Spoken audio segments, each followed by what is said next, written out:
Welcome back to the Stoic Path, the place where we don't just talk about wisdom, we live it. If this is your first time here, take a moment right now and hit that subscribe button. Because what we discuss on this channel isn't the kind of content the algorithm serves you by accident. You have to choose this. You have to want this. And the fact that you're here tells me something important about you. So stay with me today. Because what I'm about to share with you, it might make you uncomfortable. It might make you look in the mirror differently. It might even make you think of someone in your life. But that discomfort, that's where the growth lives. Today's topic, the woman who made a strong man feel small. The question nobody wants to ask. Let me start with a question. Have you ever watched a powerful man, a man everyone respected, a man who commanded rooms, a man who carried himself like he owned the ground he walked on? Have you ever watched that man shrink? Not physically. Not in status. But inside. Have you ever seen a man who could stare down a boardroom full of executives, who could negotiate million-dollar deals without blinking, who could lead armies of people through crisis? Have you ever seen that same man walk on eggshells in his own home? Lower his voice when he shouldn't have to. Apologize for things he didn't do wrong. If you haven't seen it, I promise you, you know someone living it. And here's what makes this topic so layered, so nuanced, so necessary. It's not always about a villain. It's not always about a bad woman or a weak man. Sometimes it's about something far more subtle. Far more dangerous. Far more invisible. It's about power dynamics. It's about emotional manipulation. It's about the slow, quiet erosion of a man's sense of self, happening in plain sight, behind closed doors, sometimes even with a smile. The Stoics had a word for this kind of invisible war. They didn't call it control. They called it the corruption of the soul's sovereignty. Marcus Aurelius wrote, "You have power over your mind, not outside events. Realize this, and you will find strength." But what happens when the outside event is a person? What happens when the storm isn't a circumstance, it's someone sleeping next to you? That's what we're unpacking today. The legend of the lion and the thorn. Let me tell you a short story. Not a true one. But the kind of story that's more true than the news. There was once a lion, the undisputed king of his territory. Every creature in the jungle knew his name. When he roared, the earth shook. When he walked, others stepped aside. He was strong, confident, and deeply respected. One day, a small thorn found its way into his paw. At first, the lion ignored it. He was strong. He could handle pain. He'd survived wounds far greater than a thorn. But the thorn was small and it worked slowly. Every step he took pressed it deeper. Over time, the lion began to walk differently, not because he was weaker, but because every step reminded him of the pain. He roared less. He rested more. He avoided the paths he used to walk with confidence. And the other animals noticed. They didn't know about the thorn. All they saw was a lion who no longer walked like a lion. Now here's where this story turns. The thorn didn't put itself there. Something placed it. And that something didn't look dangerous. It didn't look like a weapon. It was small. Quiet. Overlooked. In life, the women who make strong men feel small are rarely the obvious ones. They're not always screaming. They're not always cruel in ways you can point to. Sometimes they are the thorn, small, precise, and placed exactly where it hurts the most. What feeling small actually means. Before we go further, I need to define something, because feeling small is a phrase people use loosely and that's a problem. Feeling small is not the same as being corrected.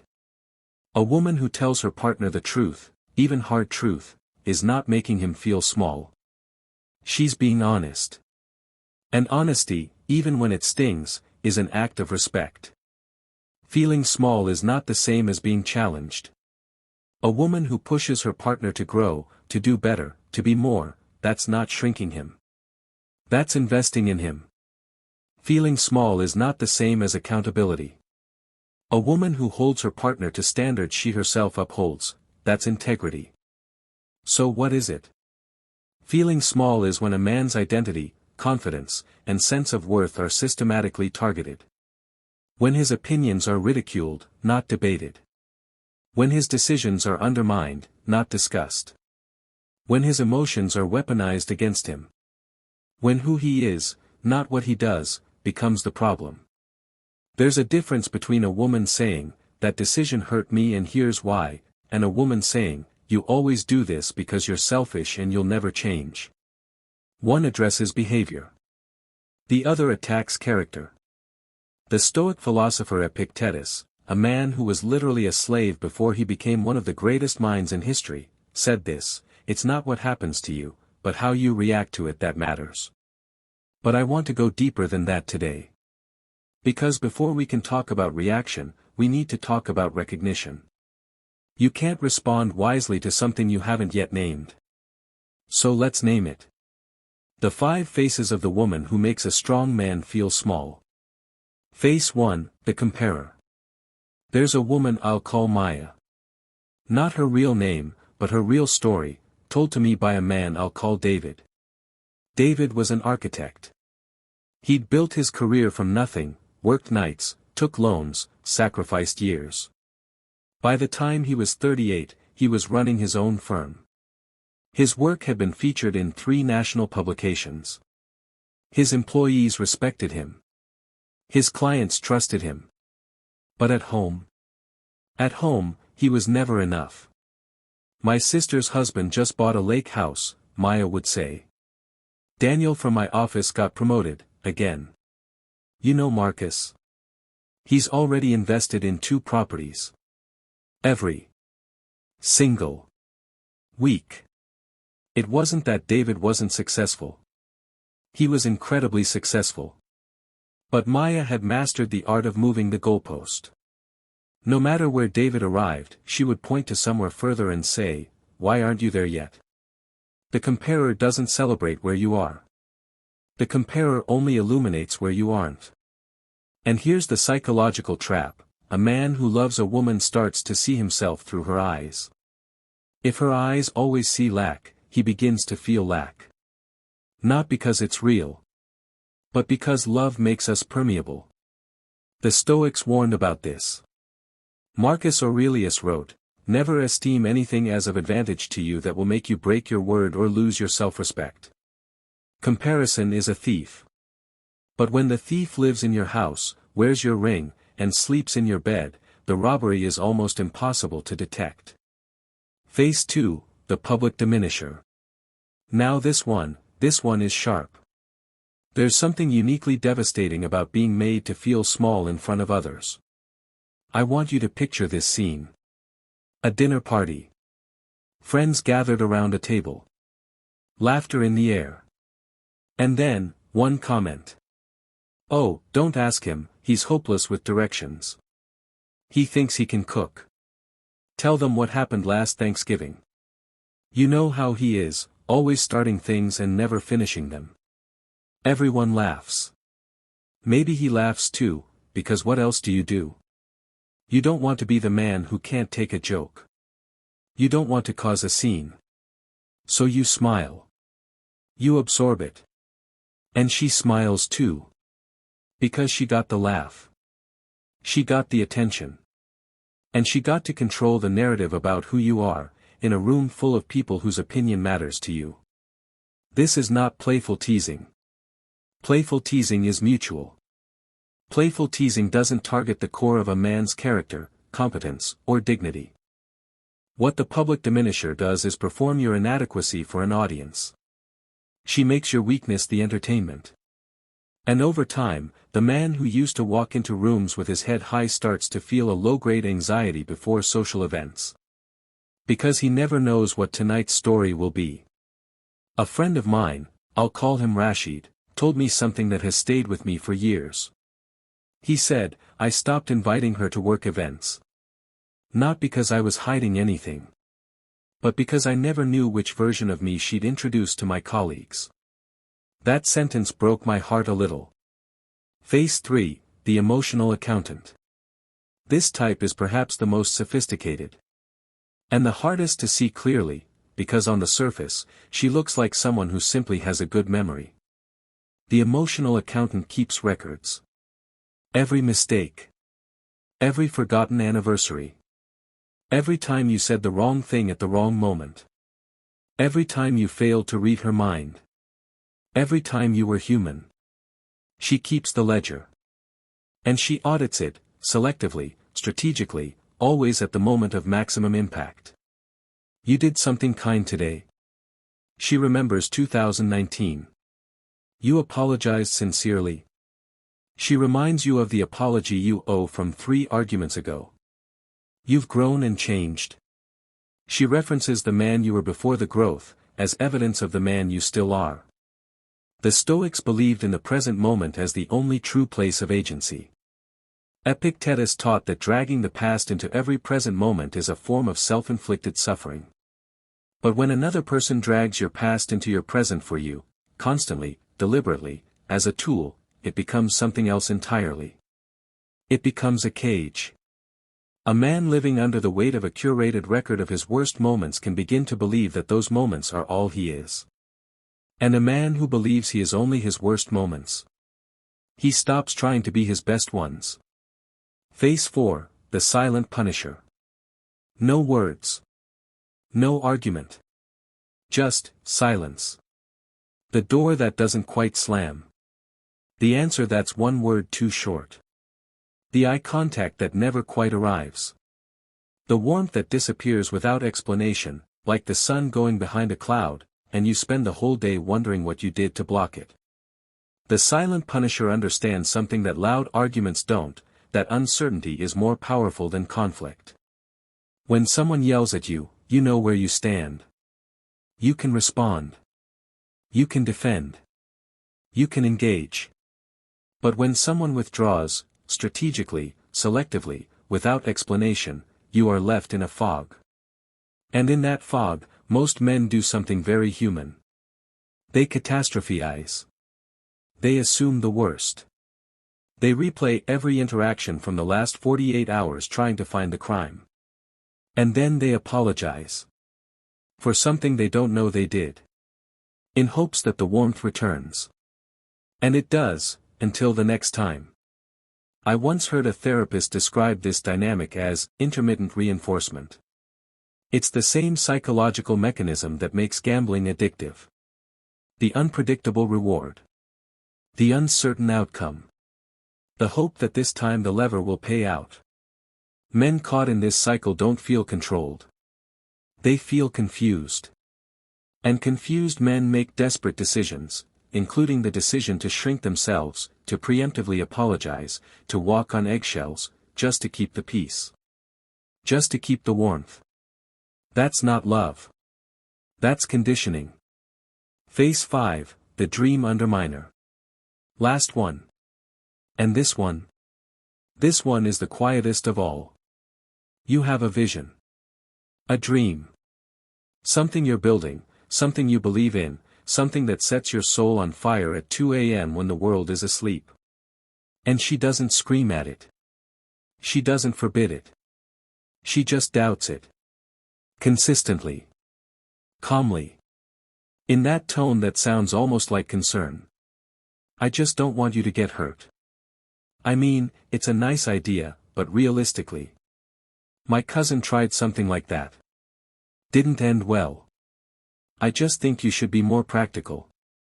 Every single time. Not loudly. Not cruelly. Just, steadily. Like water on stone. Over months. Over years. And the man who once had fire in his eyes begins to wonder if the fire was just foolishness. He begins to edit his dreams before he even speaks them. He begins to want less, not because his capacity has shrunk, but because wanting more always leads to that look. That tone. The Stoics believed, profoundly, centrally, that a man's purpose, his telos, is the most sacred thing he carries. To help a man find his purpose is a divine act.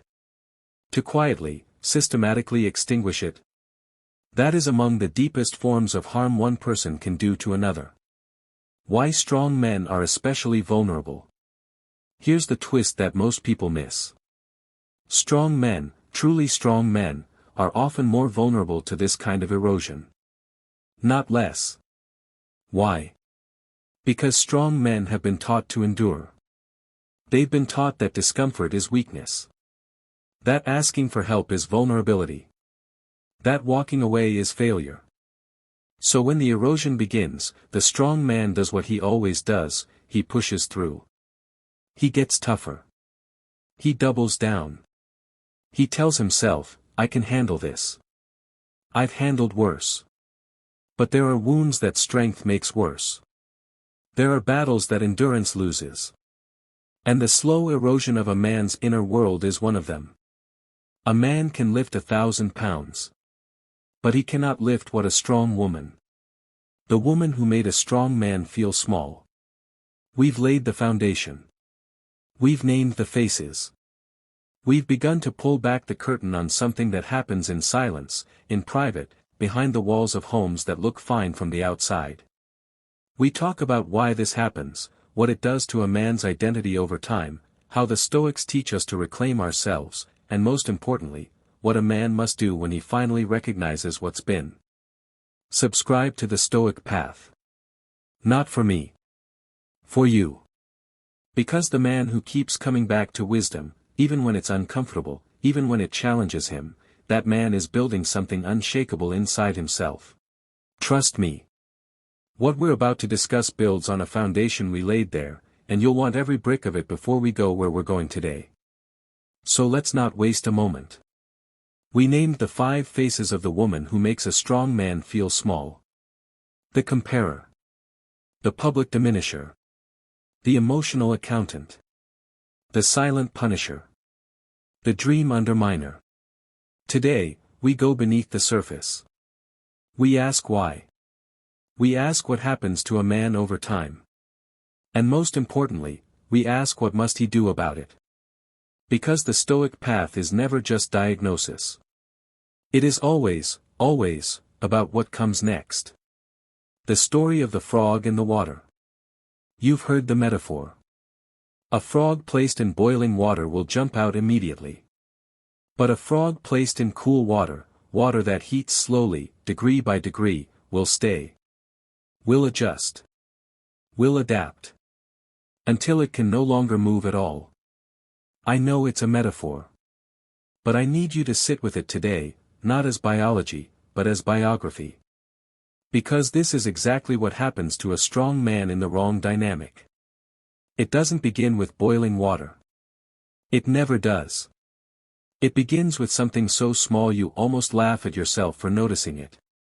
A comment here. A dismissal there. A moment where you felt something was off, but you told yourself you were being sensitive.